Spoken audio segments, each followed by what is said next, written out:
L'intervento è di 920.000 euro su circa 250 punti luce. Il 50% di questi punti luce è già stato realizzato e produrrà, alla fine produrrà il 30% di risparmio.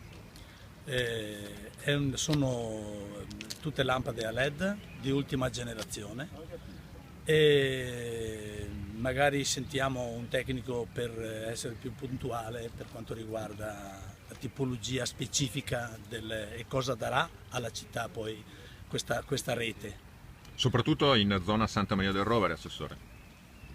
È zona Santa Maria del Rovere, è solo per questa zona. Poi in questa zona abbiamo fatto, partendo da questa piazza e con altre piazze in città come Piazza dei Signori, abbiamo dato mandato all'Università Sapienza di Roma, che ci ha già dato le linee guida per l'illuminazione pubblica per tutto il comune di Treviso.